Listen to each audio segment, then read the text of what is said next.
Welcome to Snacky Tunes. I'm one half your host, Darren Bresnitz, out here in LA with Matty Matheson, chef, bon vivant, TV personality. Just all around good guy. Jack of trades. Jack of trades. Jack of trades. Jack I of think that's the word master we're of looking none. for. Master of none. Welcome to the States. Yeah, good to be here. Ontario born and bred? No, I was born in New Brunswick. New Brunswick. And then lived in the Maritimes, and then finished elementary school like grade 7 and 8, and then went to high school in Port Colborne. Port Colborne, what's that like? Beautiful town. It's got a canal. It's great. Got a canal. You can jump in, take a swim. Does it freeze over in the winter? You skate down it? Yeah. No. Well, I don't. I may be the only Canadian. I've never ice skated. You've never strapped it on? I once in grade 4 didn't like it. Didn't like it. Yeah. Do people know that about you in Canada? I don't know. I'm not a fan of hockey. Not a fan of hockey. Pretty indifferent to most sports. So I don't know. So if your love was not sports growing up and hockey, which we can edit out for when we air this in Canada, what were the loves growing up? Music. Yeah. Mostly music. First favorite band. First favorite band, probably like I think Sepultura. Sepultura and like Pantera, Slayer. So heavy. Yeah, like all that shit. Like I think the very first tape I got was Fear of a Black Planet. Was like the first, and then like Judgment Night soundtrack on tape. Like all that kind of shit. Then I got into metal through Judgment Night. I was buying it for rap and like Onyx and that kind of stuff. I really was into that kind of shit when I was younger, like a kid. And then all of a sudden I was like, whoa, what's all this heavy shit? I feel like that soundtrack had that story that went both ways. People who bought it for heavy metal and then got into rap, or vice versa. Yeah, man. It spawned a horrible breed of music. Yeah, it really did. Then somebody went, wait, what if we didn't keep them separate? What if we were just one band? So you grew up, and then when did you move to Toronto? 2000. And what put you around like 19, 20 years old when you were? Yeah, I was 17. So yeah, I was like 19. 19. Yeah. What brought you to Toronto? Culinary school. Okay, so from an early age you wanted to be a chef, wanted to cook, wanted to get into it? No, not that typical story. Didn't want to be like the astronaut, and like I only got accepted into one school. Okay. And it was culinary. Great. So I was just like, my only thing, and I've said this before, like I just wanted to move to Toronto. Sure. By any means necessary. And the only school I didn't get into like U of T or any of that kind of shit. So, or Ryerson, because I wasn't really an art guy. So, I just got into culinary school at Humber College in like Etobicoke. And lived in Rexdale, which is kind of a classic kind of cutty spot. Oh yeah. What was the like the mayor? Yeah, the mayor Rob Ford. Rest in peace. But he kind of made it famous. He was like smoking. He used to smoke crack there a lot. Yeah, that was one of his haunts. Yeah, I think you could say a Rob Ford haunt. Never. Yeah, it was like a Rob Ford haunt. Yeah, Rexdale. So you start cooking not really by choice, but just by sort of luck. What was the food scene like back then, especially in Toronto? Fuck. I don't even know. Like, I wasn't really into the food scene. Like, there was these back then. There was like about 5 really well-known chefs that you could work for, like Mark Tuitt, Jamie Kennedy, Michael Statlander, Mark McEwen. Yep. So those were kind of like the big boys. Like Mark McEwen's kind of almost like the Gordon Ramsay of Canada in a way. Is that a compliment? Yeah, like no, he's like a big, very successful, powerful chef. We're buddies now. It's tons of restaurants. Yeah, tons of restaurants. Like he's like the Tom Colicchio of Canada on like Top Chef kind of shit. Oh, I got you. I got like he's like the big Canadian TV guy. And there was all those chefs that you could work for. And then when I got out of culinary school, which I dropped out of actually. Why'd you drop out? I went on tour with like a metal band. I mean, classic. Yeah. That's actually a classic answer. Yeah. When you ask most people why they drop out of culinary school to go on tour with a metal band. Did you just feel like at that moment that you would sort of learned what you had to learn? I mean, did you take to it at all? Yeah, no, I think that culinary school was the first time I ever got like high grades because it was based on, it was a trade. Like if I cooked something well, I got good grades. If I performed, I got good grades. So I really enjoyed cooking, and I was like decent at it. So it clicked. I really enjoyed it. Like I liked going to class, and then I dropped out. There was like, I was one of those like, you know, I don't need a fucking piece of paper to say I'm a fucking graduate. I learned what I learned. Yeah. I felt that I was confident enough to go get a job, and I thought that I was fine. So I went on tour with a metal band across Canada, and then came back and then started working at a restaurant called Le Select Bistro. Oh, yeah. Legendary. Yeah, it's the oldest stand-in restaurant in Toronto. Like one of the longest standing restaurants in Toronto. Definitely the best bistro. I mean, did you walk in and you're like, I'm going to make you an omelet and prove my chops?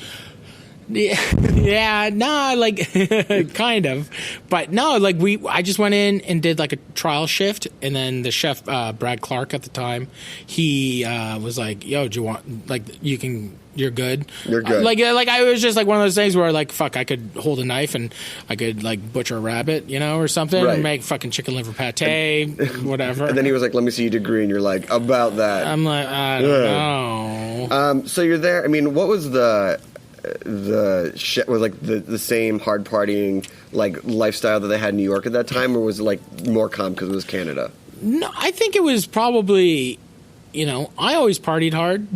I don't know about like, you know, my chef at Le Select, he was a bit of a booze bag, but right. like I think yeah, like there was definitely like once I got in at Le Select and became like, you know, friends with everyone, like all of a sudden another door kind of opened on sure. the late night drinking, and like you know, there was a lot of late night drinking and drugging and all that kind of stuff. So it's I mean, it's interesting because I feel like of that era, that was sort of just the norm. It was like the Kitchen Confidential, like sort of like still not. Because around this time, early 2000s, chefs were not what it is today. No, it was pre-fucking like, you know, it was like pre-phones and like Instagram and all this bullshit. And it's like, it was still just like cooking. Like you had to like find cookbooks. You had to like right. learn about chefs. You couldn't just like be like, you couldn't just be like on Instagram watching Renee Renzepi talk about fruit all day. Right. And it's like, and no diss to that, but it's like, that's where we're at. You can see what the best chefs in the world are doing at any fucking given moment. And before you had to be like it would be tough to find like a Danielle Ballou book or a Paul Bocuse book, or you know, like it would be really difficult to find that kind of shit. And now everything's at, you can get anything you need. You can read reviews about why I will not be reviewing Noma in Mexico. Yeah, right. Like that's where we've gotten to these days. Yeah. Like it's just like, oh, I'm not going to write about Renoir at the Met because no. Yeah, like people. That's the world we live in. Right. Yeah. So you're in Toronto. You're cooking, and it seems like. I guess my question is, if you sort of fell backwards into this, when did it sort of click? Being like, this is beyond without the moment. The moment, like when you're like I don't just love this. Like this is what I want to do. It was a really clear moment for me. It was after I worked at Le Select, after I worked at La Palette, which is another great French restaurant in Toronto. And I had an opportunity to go meet these two guys, Brian and Key, who are opening Oddfellows. Yeah. And it was for the chef position. It was opening the restaurant. It was creating the full menu. It was going to be my menu through and through. And yeah, it was just... There was this moment, we were about to open. We were about a month out from opening. And there was a tour... There was a tour with a bunch, like literally like 5 of my best friends in band, like 5 bands, a full Canadian tour, a dream, you know, like just like best friends traveling across Canada for a month. And I went to Brian and Key and I was like, hey, can we put off the opening for a month? You know, like I was like 26. Yo, it's my best friends. Yeah, and I was just like, I can, like, it's funny now to think about that. Like, if somebody was to say something like that to me, I'd just be like, get the fuck out of here. Get the fuck out of here. And Brian took me aside kind of and was just like, do you want to be a chef or do you want to be like a roadie and like a cook? Yeah. Or like, what do you want to do? And we had this long conversation, and by the end of it, I was like, I want to be a chef. I want to open this restaurant. I want to do this. And he's like, well, then we just built this restaurant. Be the fucking chef. Be the chef. Which is sometimes those life lessons when you go like, oh, right, sorry. Yeah. Not even sorry, but like, oh, yeah. Because, you know, when you start to move in a direction away from what your friends are doing, sometimes you feel like, who am I? You question yourself because you got to take a step in a way that they're not moving. Yeah, no, it was really... It was oddly a difficult decision. It was a good decision, apparently. You know, since that everything. Since you're not roadieing still. Yeah, since I'm not, you know, living in a van and sleeping on fucking people's floors, getting pink eye. Nothing wrong with that. Just not the life for you. Yeah, like I didn't play the fucking music. I didn't play the music, Yeah. and I didn't even roadie. I would just go and get drunk and hang out with friends, and like I couldn't even like load gear because at the end of the night I was so fucked up. I'd like drop a cab or a head or drop something, and people were like, yeah, they were just like, I'm just like the morale guy. So what was it like to open up your first place? I mean, did you feel pressure? Did you feel that you had to like dig deep? I mean, did you already have, you know, what's it like to put together that first menu? It was oddly, I think I was very ignorant at that time. I didn't really understand the complexity or the scene in Toronto, and I opened it kind of just haphazardly. I feel now looking back on it, like I just made, like I think it was really cool because we got like really good reviews, and most of the reviews were really good and people liked it. It was a small little restaurant, so it was like 26 seats, one table, communal style, and I just cooked like kind of Canadian food. I had like a venison burger. Sure. We had like a fucking a lamb stew for two that we would serve at the table in a pressure cooker that was pressurized. We would release it at the table. We would do just like a bunch of bullshit stuff. But it really... you know, I just didn't know the scene. I wasn't friends with chefs. I wasn't friends. I was friends with punks and hardcore kids, and like that. Those were my friends. I didn't know anybody in the scene. Like I wasn't like working at Le Select was a job. Working at La Palette was a fucking actual pirate ship. You know, like it was fucking mental at La Palette, and so.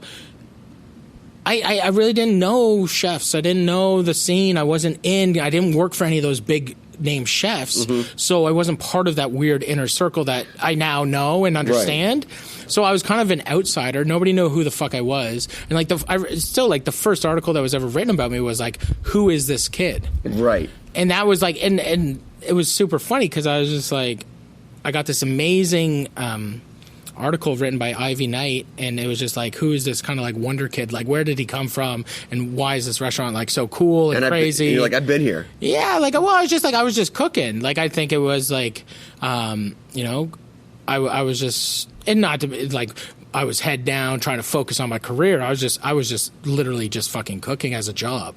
And then this opportunity came and I took it, and I was like, yeah, I can cook.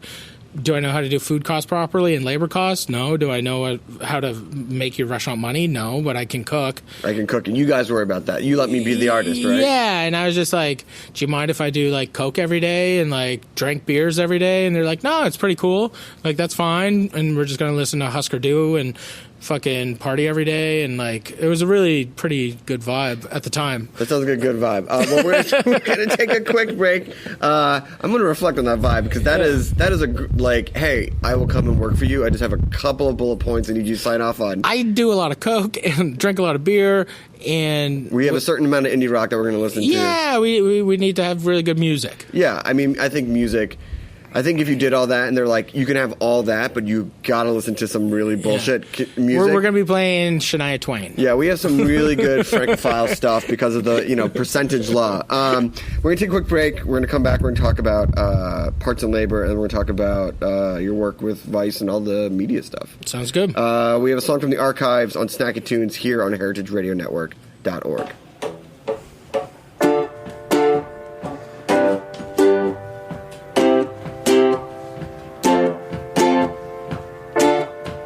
You should understand there's nothing to talk about. You and I may just disagree. You and I can't relate. Do you mean What do you mean you could hardly get to your feet? You won't leave yourself alone. How could you turn this down when it's something you needed? You left off on the telephone that you had been meaning to dial. Deny terrible you hurt yourself to the bone. You say that this doesn't matter to you, little Lucy. Oh, why won't you leave yourself alone?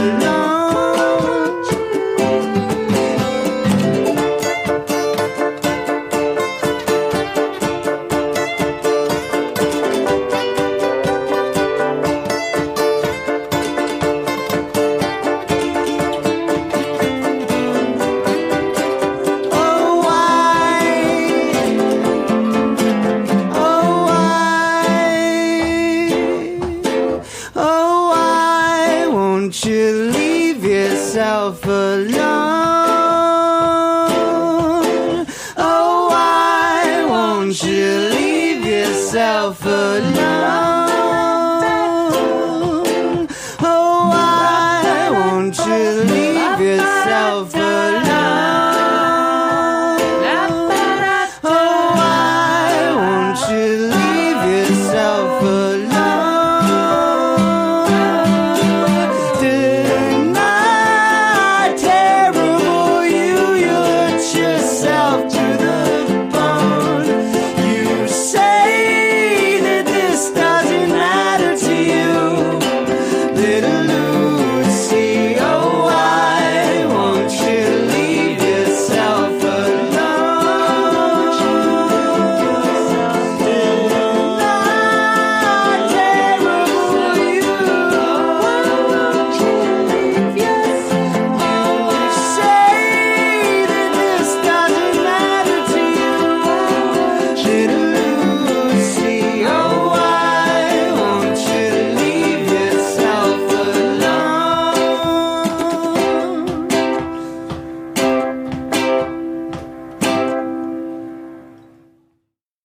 Welcome back to Snacky Tunes. We are here with Matty Matheson. If you have a chance, please dig into the archive, subscribe, listen to Snacky Tunes. You can find it anywhere that podcasts are available. So you're in Canada. You're running your first restaurant, Oddfellows. Listening to Husker Du, partying. When did the restaurant that I would say you probably most named for, Parts and Labor, starting to come to be an idea? Parts came around about a year into Oddfellows. Mm-hmm. Richard and Jesse, who owned this nightclub called The Social, which was like a super grimy, fucking really like, it was like the street level nightclub. It wasn't like the fancy boom boom. It was like the fucking grimy doing drugs, fucking in the washroom, doing coke, like unknown DJs playing and just fucking ripping things apart kind of thing. And that was just down the street from Oddfellows, and they used to come in all the time and eat, and we became really good friends. And then Richard and Jesse and Brian and Key started talking and just being like, yo, we should team up. Like, we know how to run clubs, and like we do this, and you guys are like, Brian and Key are amazing designers, right? Like, they have a thing called Castor Design. Yeah. So those dudes are like making fucking beautiful lights, beautiful furniture, crazy shit, and really fucking interesting people.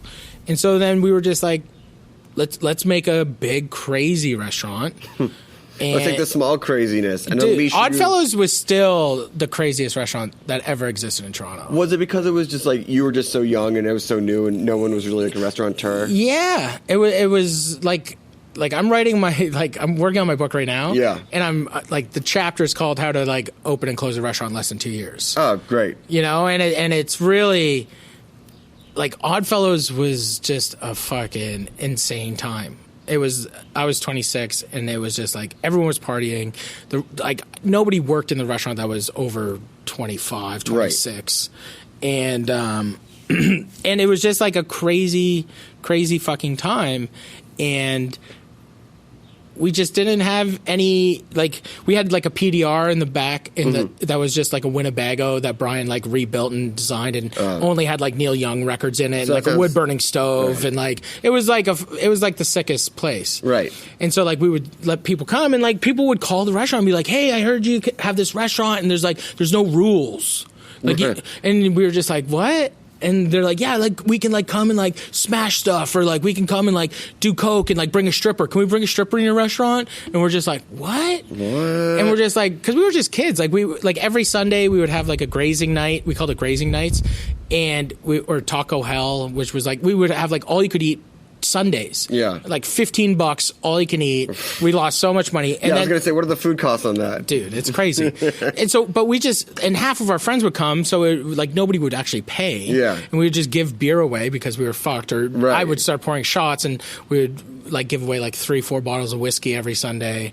And it was like a really crazy time. And we wanted to open something even crazier, right? Which is Parts and Labor, because we were always like, let's open up something like if Oddfellows was on acid. Sure. And which is a classic pitch when you're trying to go to restaurateurs. Yeah, we're just like, well, they did it all with their own money. Like, it's crazy. So we opened Oddfellows with like no money, and we opened Parts and Labor with no money and 0 business plans. But they had you. Yeah, they got me and I had them. It was amazing times. And so we opened Parts and Labor about a year and a half after Oddfellows opened. Yeah. And it was like it's about 136 seats. We got an old warehouse out in Parkdale. There was only literally 2 other restaurants in Parkdale at that time, like way ahead of which has changed just a little bit. It's changed a little bit. Parkdale now, it's changed.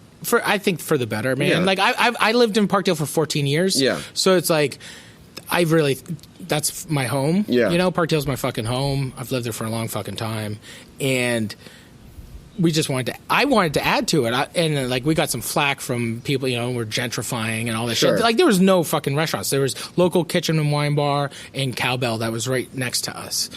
And when we opened up, it was still it was so cutty, and like everyone, like we would open the back doors where the kitchen was. Like every time we opened the doors, there was somebody getting a blowjob or shooting up fucking heroin and like smoking crack, and it was just like the back alleyway is just like a crackhead highway. Yeah. So it's still pretty cutty, but when we just opened up this like large communal kind of dining room, like 8 tables, just you can fit 12 people at each table, massive, really long bar, 3 chef's tables in the kitchen. And we wanted to do something really cool. So like I was like, yo, I'm going to start wearing like chef whites again. Yeah. You know, like I'm going to put chef whites on. We're going to have like this big crazy restaurant, but we're going to wear like chef whites and like try to do kind of like really nice food.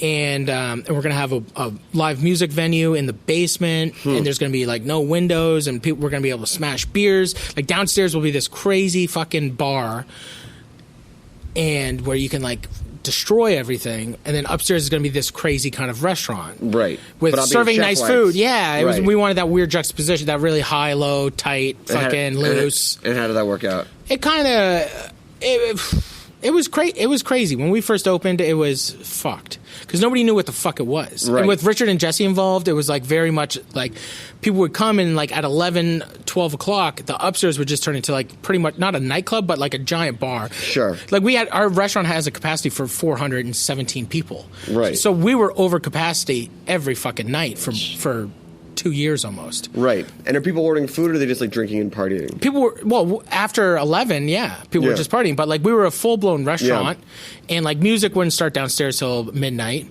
And so like it was like a full-blown restaurant, but it was still, the vibe was so crazy because it was like, it was just a warehouse. So like it was really loud. We played really loud music. What were you playing? Anything. We would play anything. We would play rap. We would play like Led Zeppelin, Black Sabbath. We would play like Husker Du, we play like all this shit. Like I would fucking walk in there and put like Pantera on or Slayer. Like we would crank Slayer or like whatever the fuck we wanted. Like I would go in like mid song, just like switch it or like there was no like rhyme or reason to the vibe. We were just like whatever we wanted. And then as soon as we got wasted, me and Brian would just like DJ. Right. So it's just like a big clubhouse. Yeah, absolutely. And so the scene. I mean, how deep were you into the scene?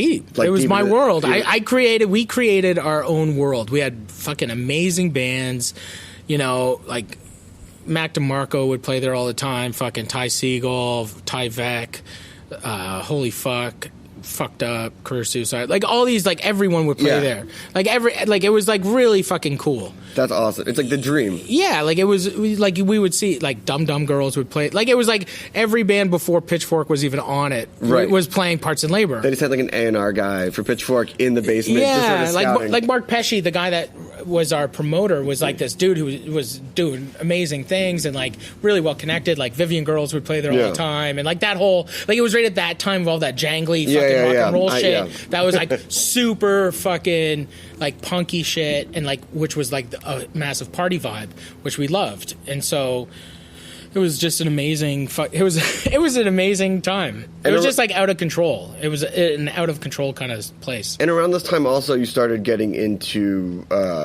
like doing video work and being a host for stuff, right? Yeah, like I started. 2013. Yeah, around that. Like I guess like 3 years into Parts and Labor, Vice started doing food. Right. Like as soon as I saw their first Munchies, with like David Chang. Oh yeah. I was like, what the fuck is that? Yeah. And then all of a sudden they started doing Munchies, and I was like, what the fuck are they doing? I was like, this is amazing. I was like, because Vice was like, Vice used to have stores. Yeah. I remember them. On Lafayette in New York and all around. Yeah. So the Vice store in Toronto was across the street from Le Select. So I would go there and hang out all the time and go to the parties and smash shit and do drugs and like be a part of that whole Vice scene. And then when they started doing food, I was like, fuck, I can contribute now. Yeah. Like I never felt like I had a place. Sure. And I always loved Vice.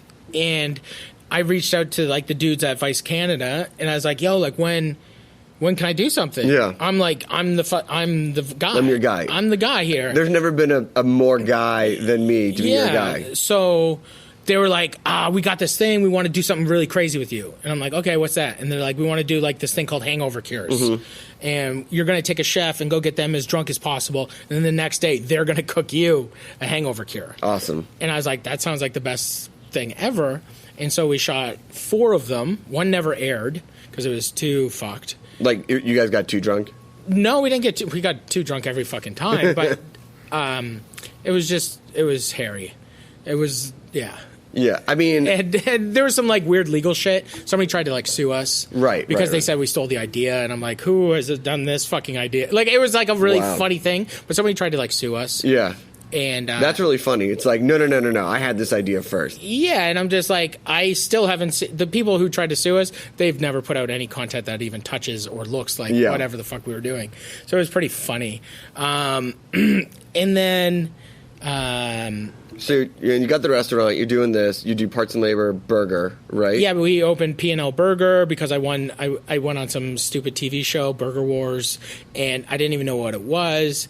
And like they're like, hey, we want to shoot this thing where you make a cheeseburger. And I'm like, okay, cool. And then they came in, I shot it, and then all of a sudden I won. It was just like a thing. It wasn't like a competition show. They just came to the restaurant. I cooked burgers and I gave them to like 6 people, and they ate the burgers. And then I guess they left. And then like there was like a weird deliberation. And then I went to this other place, and they were like, oh, I won. And so then that's the most Canadian competition show. It's like it was like not even a competition because they shoot everything separately. And I didn't even really know it was like I don't know because the show never aired. It was the first season, so I didn't really know. And then that came out in August. And all of a sudden, our restaurant, like, turned into a fucking burger joint. Right. Which broke everyone's brain. Right. And I've heard it before about restaurants who get known for their burger is, like, it's a blessing and a curse, and then it becomes a curse. Yeah, dude. It's dark. And it's just... It's not fair to the cooks. It's not fair to the price point. You know, it really sucks. Somebody's sitting in your seat and they're just coming in to eat a cheeseburger to try the cheeseburger. They're going to maybe have a beer. Maybe. You know? They're not trying to get like a $60, $70 ticket of like an app, a main, a couple drinks. Maybe a bottle of wine. Yeah. That never happened. So Parts and Labor all of a sudden turned into this weird 905, people driving from out of town, people coming up and lining up, and it really fucked with us because it fucked with our vibe. Yeah. And we couldn't control it because you're like, you can't choose who comes in the door, right?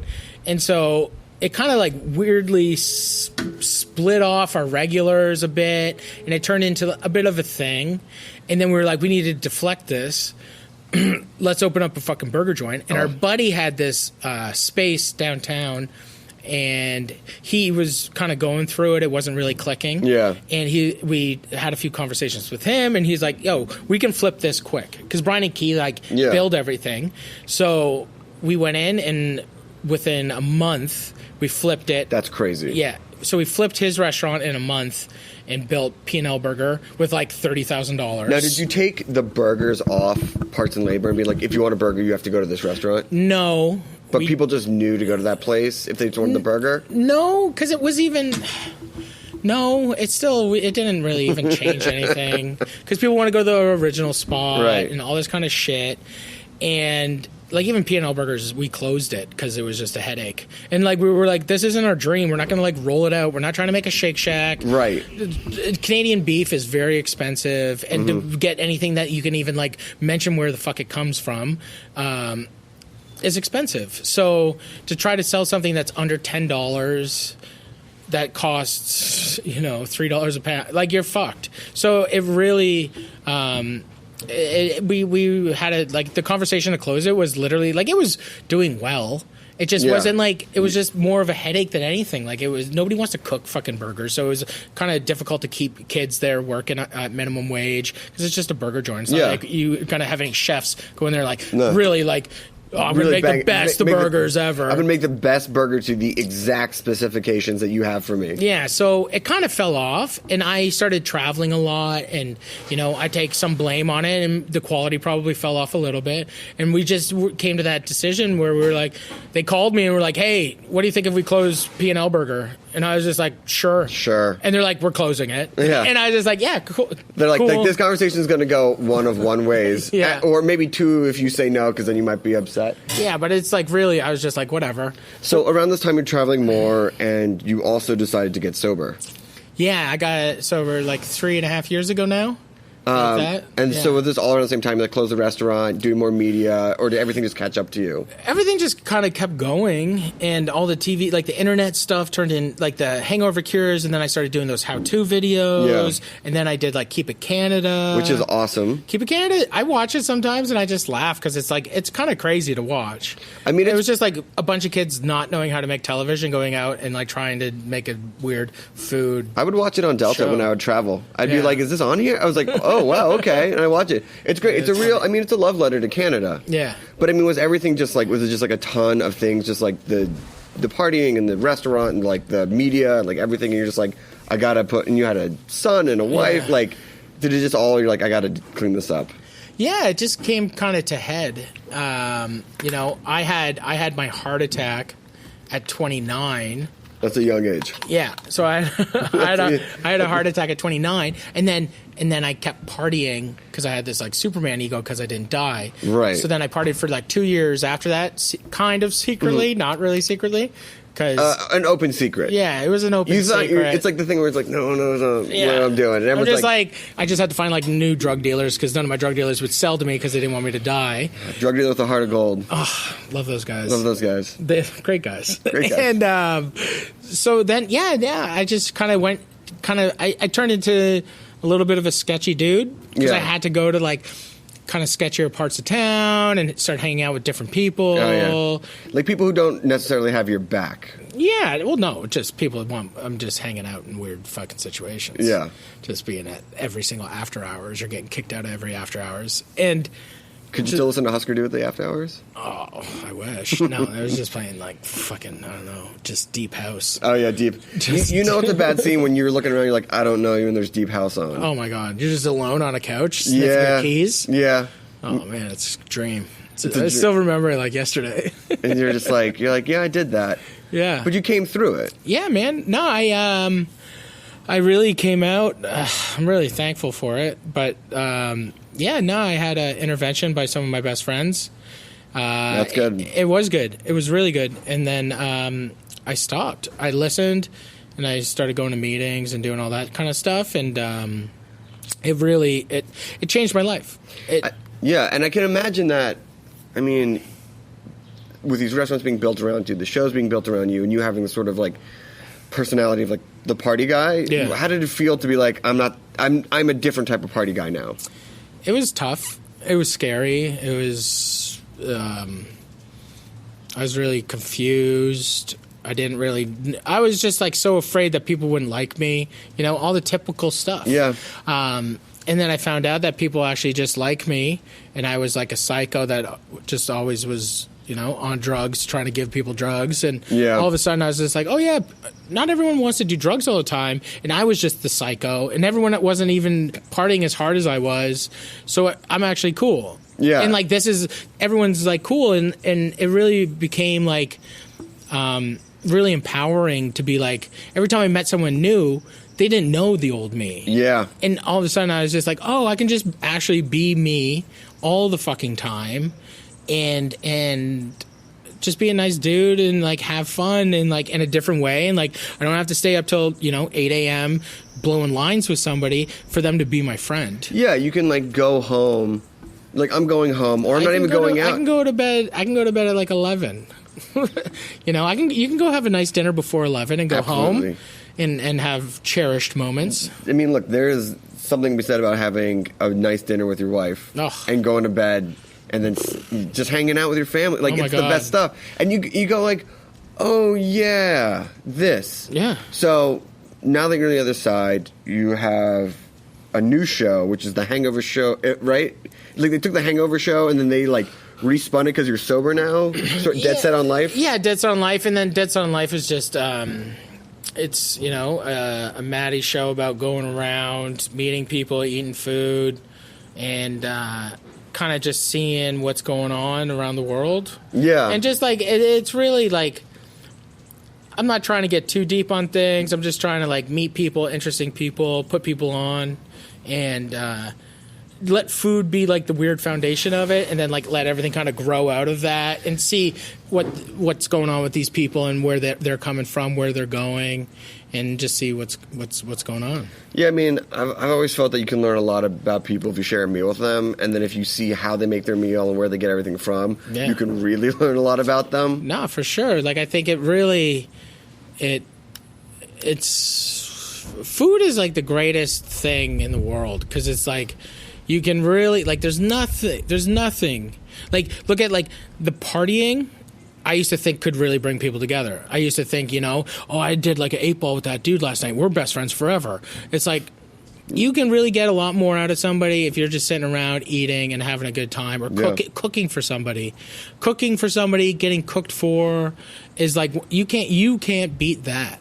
Like, actually. And that's, like, reality. Like, you can't beat going into somebody's house and then cooking you a meal, or somebody coming into your house and you reciprocating that. And like, that is the thing that really draws me in to just like that it's okay not to party. It's that old me is fucking dead and gone. And it's like, this whole new thing is just like, I think just an amazing time to kind of spread that love and like positivity through food, and like get to travel and just meet people. It's really interesting, like the people that I still stay in contact with through the show, or just like reach out to me after the show airs and they're like so happy with it, and like that kind of shit really, really drives me to like keep making stuff. And like, just like, it's a really kind of, it's just really inspiring to meet these people, and for them like showing me just an ounce of what they got. Yeah.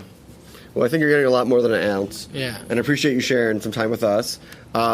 People want to follow you. Where can they see your travels, exploits? I guess follow my Instagram at Matty Matheson.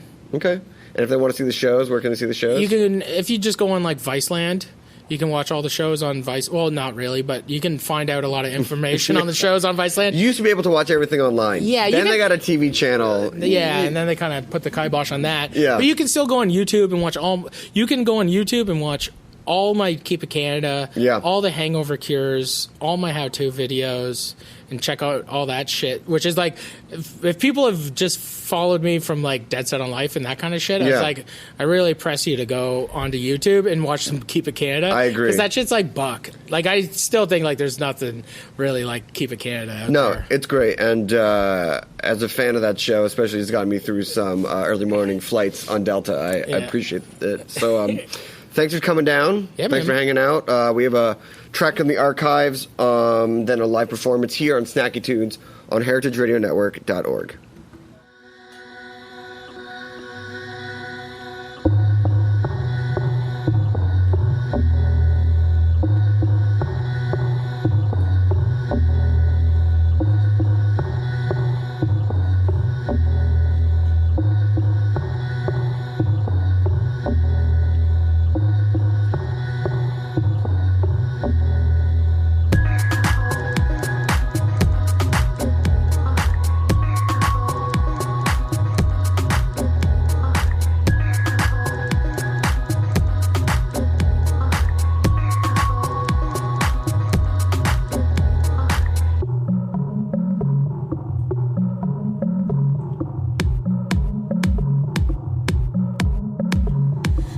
To where we were born. We are heading to where we were born. Heading to where we were born. We are heading to where we were born. To men you can never see life as an iterant. Things we can never be. We had no self-respect. Take me to your house. We left the door ajar. Let the garden burn. Tell me when thieves come about.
Hi, I'm Dave Arnold, the host of Cooking Issues on the Heritage Radio Network. We all know and love Chinese takeout dishes like General Tso's chicken and egg rolls, but here's the thing. Even though we call it Chinese food, it's not like the food you'd find in China.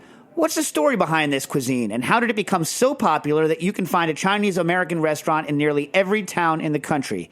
The answers may surprise you. Visit the Museum of Food and Drink in Brooklyn and see our newest exhibition, Chow, Making the Chinese-American Restaurant. Chow engages visitors with compelling accounts of how Chinese immigrants overcame racism and created Chinese-American cuisine. Discover the science behind the flavors of your favorite takeout dishes, feast on rotating tastings developed by the country's most talented Chinese-American chefs, and try your hand at writing your own fortune, which will be baked into actual cookies by a 1,500-pound fortune cookie machine. What better way to learn, connect, and eat? You can visit Chow at the Museum of Food and Drink on Fridays through Sundays from noon to 6. Tickets and more information can be found at mofad.org.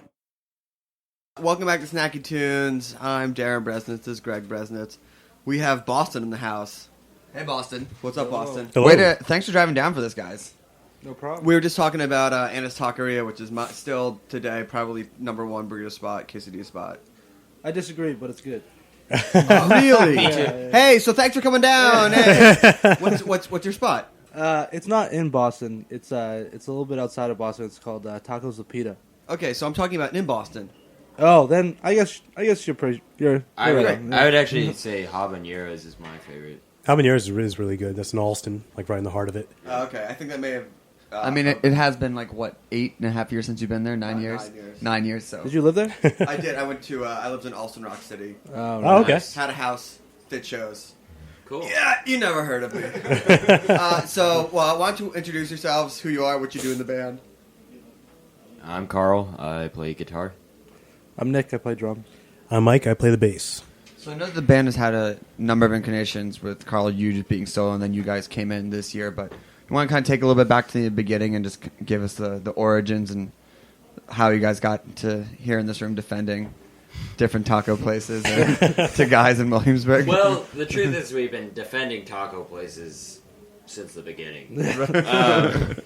I started like when I want to say I was like about 18 years old, so that had to have been like 2007. I started writing songs and recording them just on my own under this name. But I didn't really have any intention of having it always be like solo stuff. Right. So after a while I got really bored of just doing solo shows and stuff, and eventually had people play along, and eventually I wanted something solid and actually have like a solid lineup, and now we're at this. How loud were you when it was just you? What was that? How loud were you when it was just you? Very quiet. In fact, one of the shows that I had that was like, I am done with, I have to do this electric now, was just like a house show playing acoustic, and there was a bunch of drunk guys just yelling at me, just like, yeah, you think you're Bob Dylan, huh? Yeah. And it was terrible. So you really were like, all right, fuck this extreme. I'm going to the other side of this. Well, then you had your Bob Dylan Newport moment, right? Yeah. When you plugged in. Yeah. Everyone was pissed. Yeah. Oh, so angry. We had a baby sitting outside of the studio, and we had to move the baby inside because of what's about to come. Why don't we get a song? Sure. Yeah, we'll do a song, and then we'll come back and talk more, but a little bit less talk, more rock. Give us a second to reboot. What song you guys going to play first? Oh, man. We're going to... Oh, if I figure this out... There's a little hole there.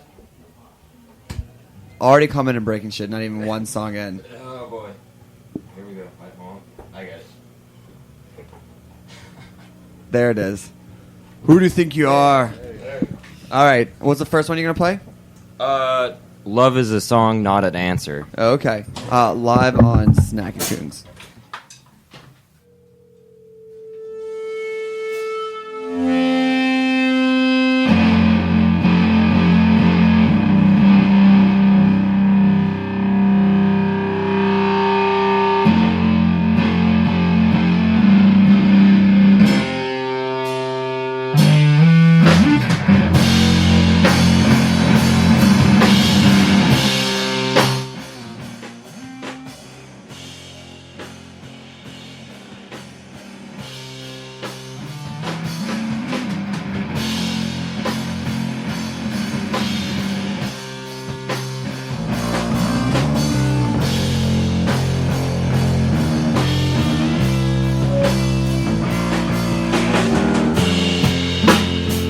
Will be undone, will be deemed impossible.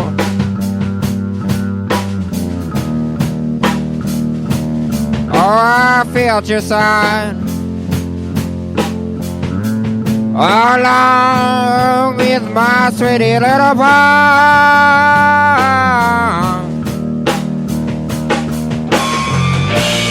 One love song.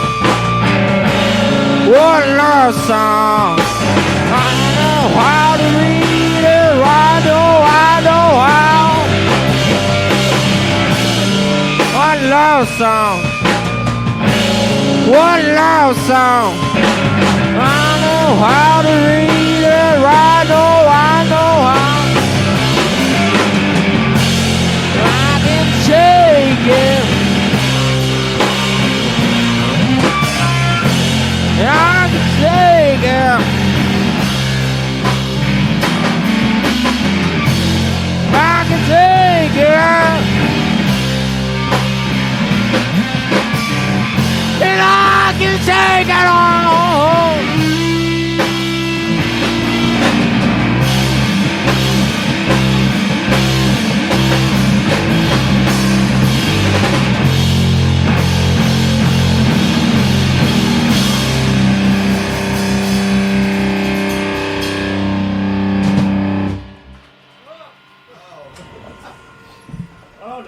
Michelada down. Michelada down.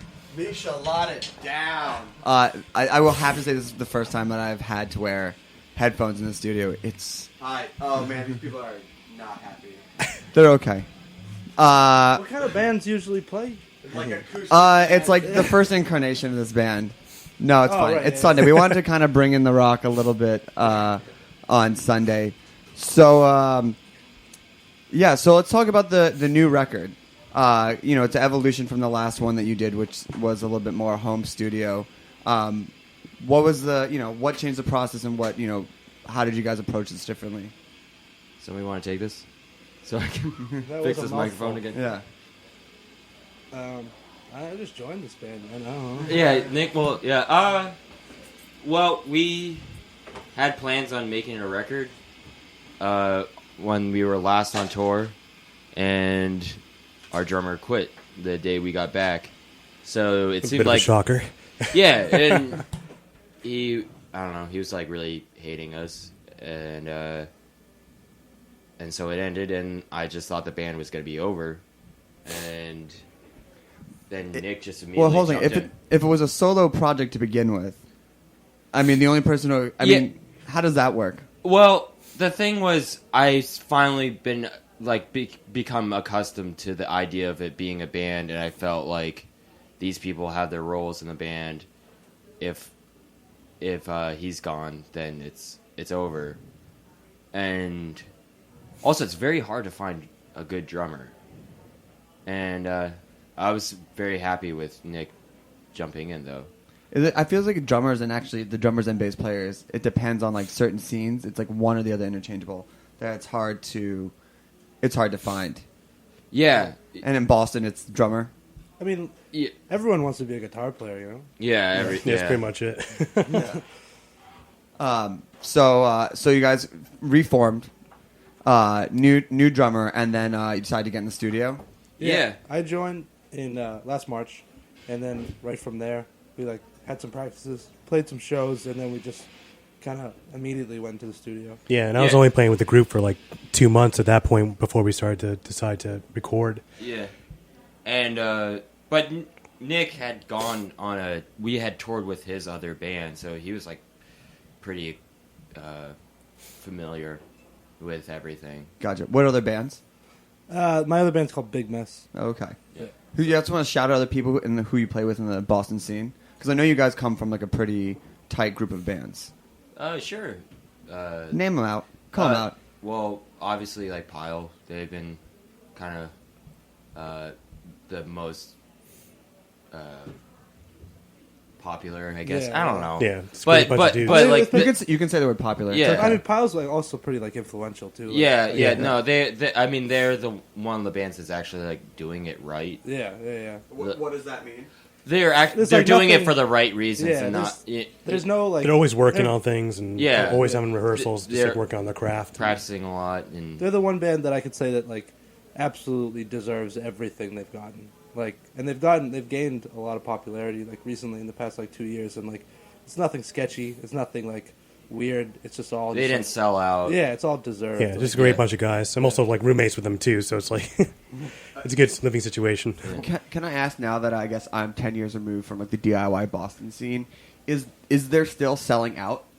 I feel in this day and age. I don't know what actually that is. It's not like I don't know. It's not like selling out. It's just they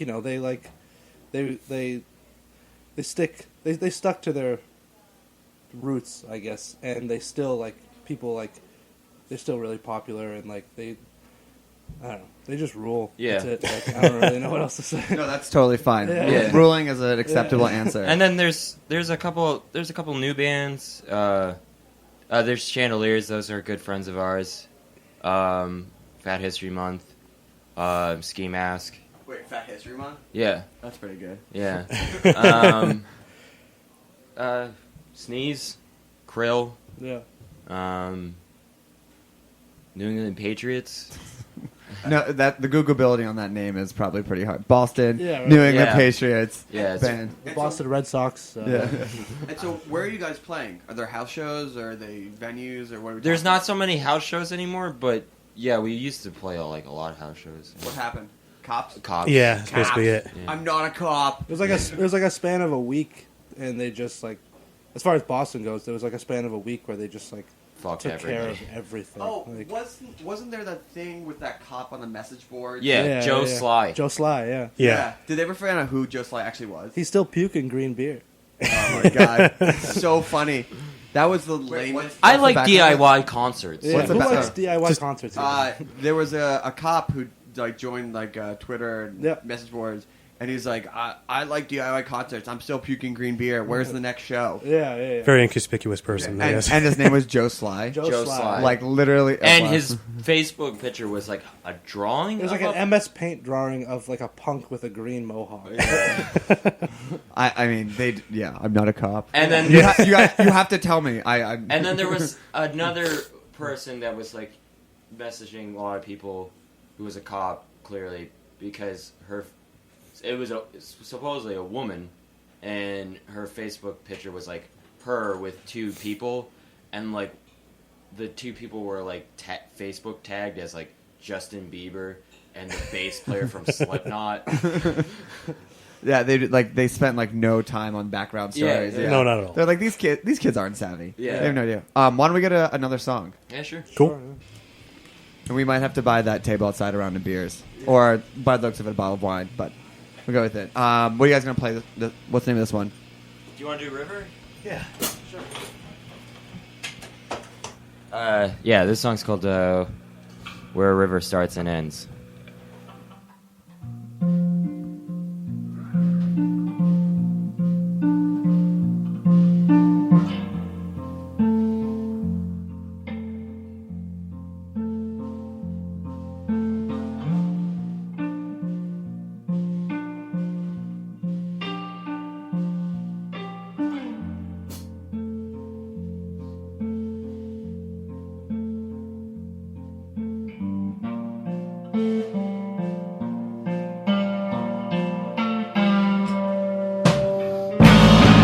This is where a river starts.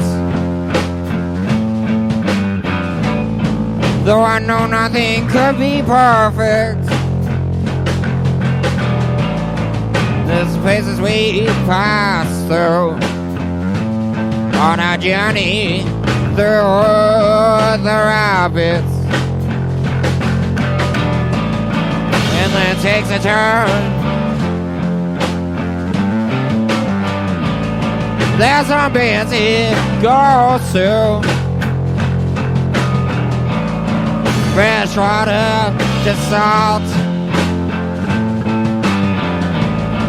Now everyone controls you. Nothing could ever be stopped. Can't come you.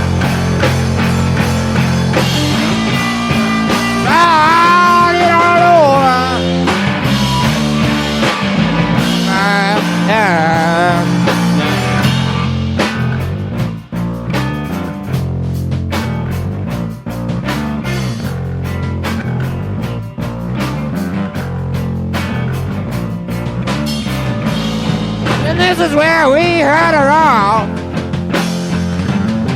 Oh, after I implored you. Oh, in this river, it's a ride, and it's hard to our lives. Or we return to the ocean. No, never thought it was wrong. The river, yeah, got the sun and all.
So I mean, since you guys just kind of formed as a band and you're able to go to the studio, I mean, usually it takes years to get chemistry, and that record is really tight and really good. So was it just kind of, clicked naturally, or how did you guys feel through the process?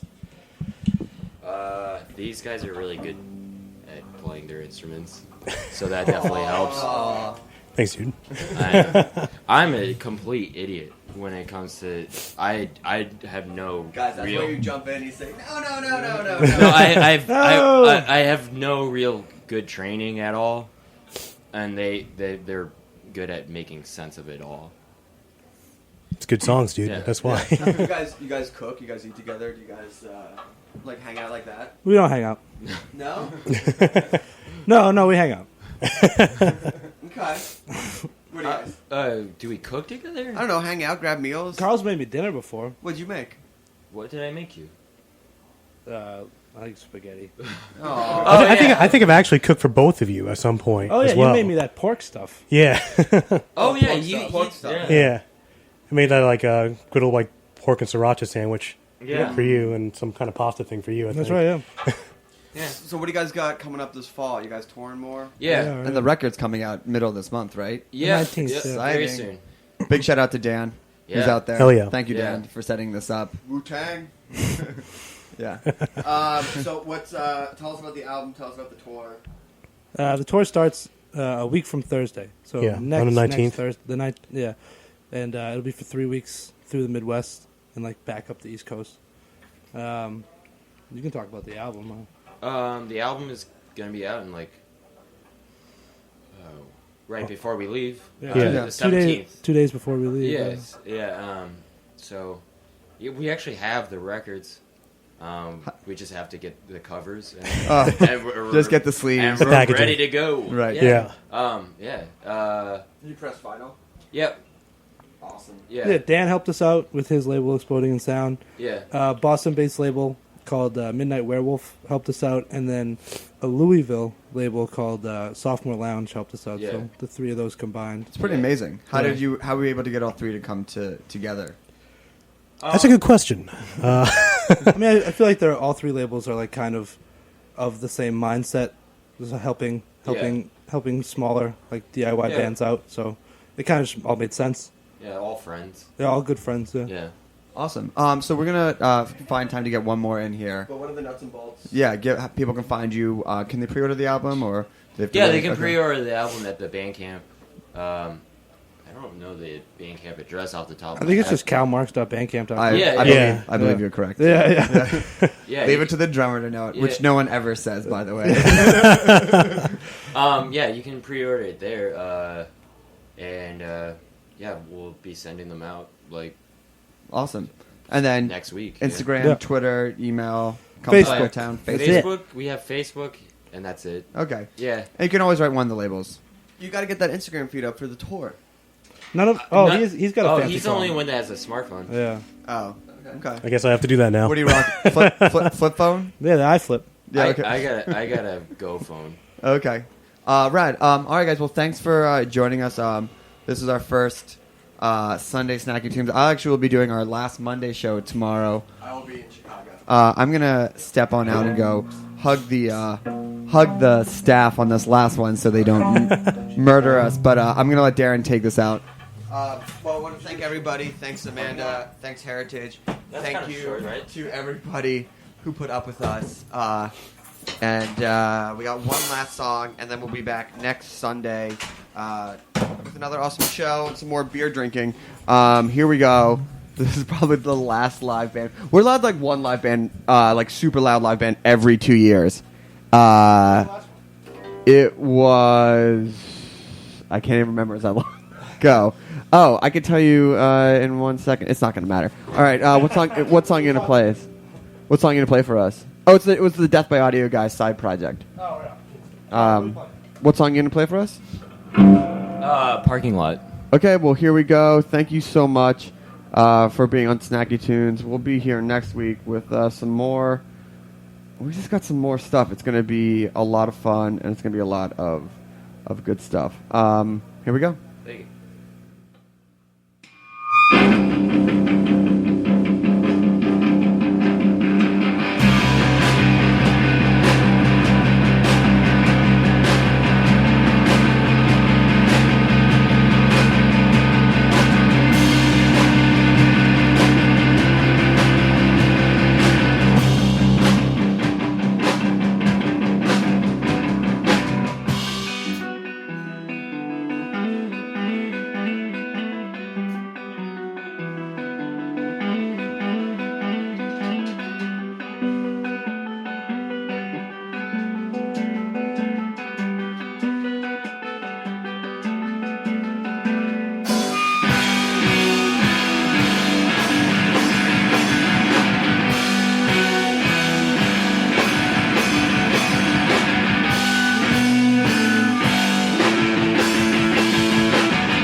remember.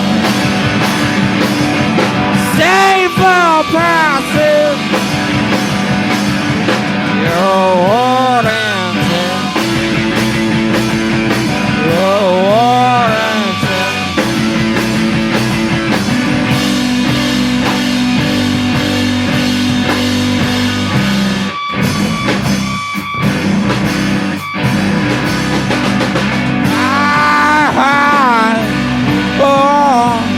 Rest is all on you.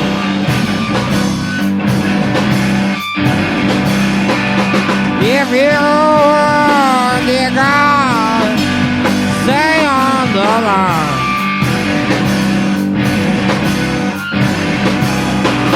Lay me down, oh, side by side. And I'll remember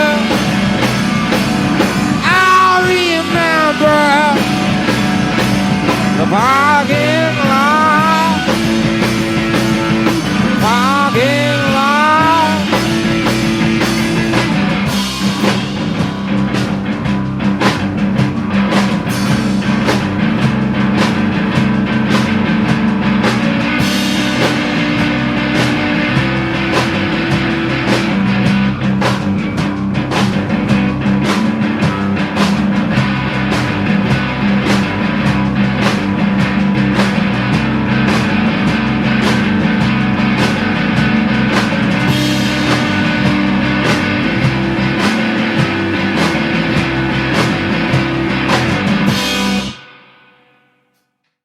We talk about food, we talk about music, with musical dudes, finger on the pulse, snacky tunes.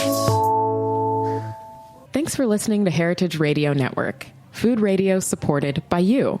For our freshest content and to hear about exclusive events, subscribe to our newsletter. Enter your email at the bottom of our website, heritageradionetwork.org. Connect with us on Facebook, Instagram, and Twitter at heritage_radio. Heritage Radio Network is a nonprofit organization driving conversations to make the world a better, fairer, more delicious place. And we couldn't do it without support from listeners like you. Want to be a part of the food world's most innovative community? Rate the shows you like, tell your friends, and please join our community by becoming a member. Just click on the beating heart at the top right of our homepage. Thanks for listening.